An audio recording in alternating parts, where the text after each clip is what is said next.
Cyber warfare, Sony's nightmare before Christmas. What's cyber warfare?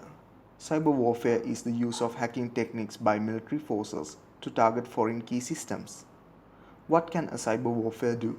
It can steal, alter, or disable critical infrastructure. How cyber warfare affects regular people?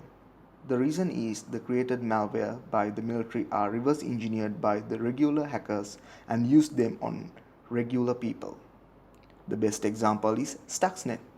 After the first attack in 2009, a year later another attack was spreaded, which is known to be done by normal hackers by reverse engineering to gain data. What other types of cyber warfare are there? From highly targeted phishing attacks to distributed denial of service attacks for hacking and seizing real-time content of key systems. These are some of the largest cyber warfare happened in the history.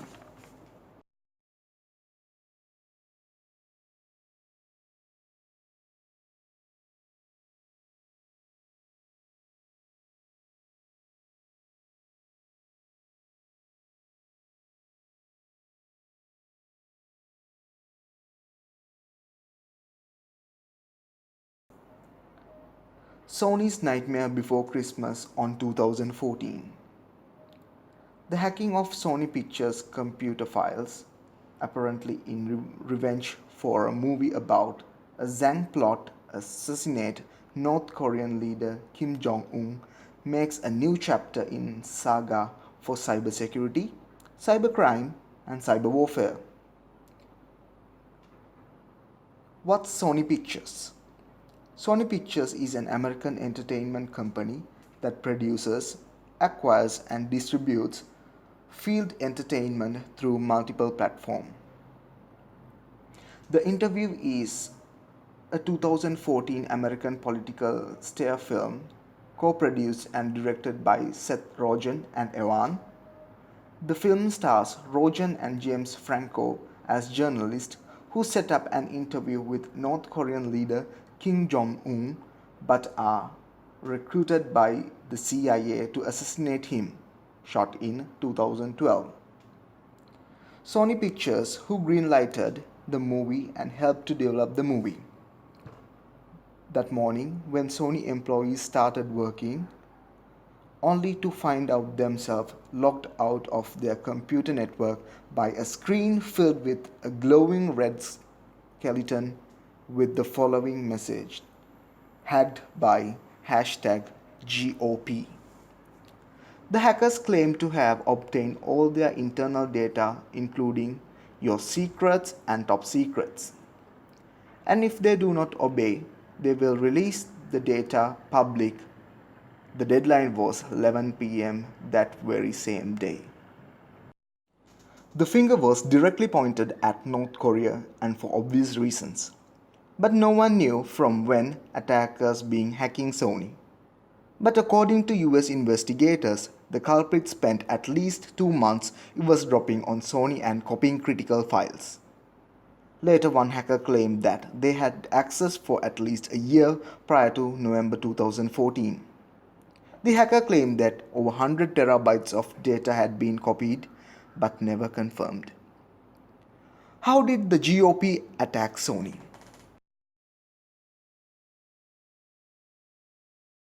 The attack was executed using server message blockworm tool form of malware and included a listening imported to eavesdrop on Sony's most sensitive communications, a backdoor, a proxy tool, destructive hard drive tool, and destructive target cleaning tool. The FBI said that the components involved clearly suggested an intent to gain entry repeatedly, extract information, have the option to destructive and remove evidence of the attack itself. On December 8, 2014, another major dump of information was dumped by the GOP, along with language threatening Sony relating to the September 11 terrorist attack. The terror-like threat immediately garnered the attention of security agencies, and what had been initially considered a nearly inconsequential criminal matter suddenly became a national security concern, with the US intelligence agency tuning its attention against GOP. We begin here with the growing outrage over Sony pulling that movie, some say giving in to North Korea. And tonight, the president acknowledging North Korea is behind it. All over the country, those billboards now covered up, posters taken down, the movie, The Interview, that poked fun at the North Korean dictator pulled. Tonight here, the new threat, what they want now. But first, the president and what he said about Sony pulling that movie. Did they give in to the hackers? Listen to this. I think they made a mistake. I wish they'd spoken to me first. Imagine what they start doing when they see a documentary that they don't like, or news reports that they don't like. Tonight, the North Korean hackers going even further. What they're demanding now. ABC senior justice correspondent Pierre Thomas. Today, the U.S. government pointed the finger of blame directly at North Korea for the devastating cyber attack against Sony Pictures. They caused a lot of damage, and we will respond. We will respond proportionally, and we'll respond in a place and time and manner that we choose. The extraordinary response coming after FBI investigators pieced together a trail of clues, including IP addresses apparently linked to Pyongyang, lines of computer code used by North Korean hackers in the past, and striking similarities between this attack and a series of devastating cyber assaults targeting South Korean banks and cell phones last year. You two are going to be in a room alone with Kim. The unprecedented attack, all because the North Koreans were angry about a movie depicting the assassination of their leader. Take him out. Sony canceling the movie's Christmas release after the hackers threatened American moviegoers, and theaters refused to show it. But Sony's president told CNN Today his company had no choice. We have not caved, we have not given in, we have persevered, and we have not backed down. But today the hackers took a victory lap, sending Sony a new message, praising the company's very wise decision to halt the movie showing, but threatening more mayhem if the film is ever released, distributed, or leaked in any form. The masterminds, likely part of a secretive North Korean spy unit called Bureau 121, tasked with developing an army of so-called cyber warriors, recruited as children and trained for years at this military school. Today, one of Hollywood's leading men said irreparable damage has already been done. Actor George Clooney lashed out at his Hollywood colleagues. He said when he went to industry heavyweights last week, asking them to publicly support Sony, no one would.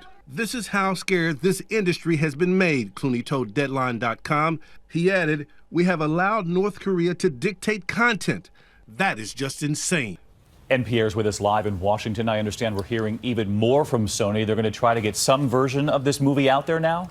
David, that's right. Sony just released a statement saying it's looking for other ways to allow people to see the film. Whether that will ever happen remains to be seen. Pierre, thank you. Let's get right to John Karl over at the White House. What's the president going to do about this, John? Will the U.S. take action against North Korea? The president was clear the U.S. will take action. The president said it will be a proportional response. It's unclear exactly what that means, but his national security team is developing a range of options, ranging from new sanctions on North Korea to some kind of a cyber counterattack. White House officials will not say what the president is going to do, but David, the president was asked directly today if he would consider a military response. He did not rule it out, although I've got to tell you, officials here say that is highly unlikely. All right, John Karl and Pierre Thomas tonight. Ultimately, it's clear that North Korea was being the Sony Pictures hack. But what's even more clear is that you really should not threaten terrorist actions against US. Had the hacker left September 11th well enough alone, the hack would have been considered a fairly routine criminal matter. And we might never know, but due to the terrorist threat, the US not only discovered the source of the attack, but somehow managed to track down at least one specific individual.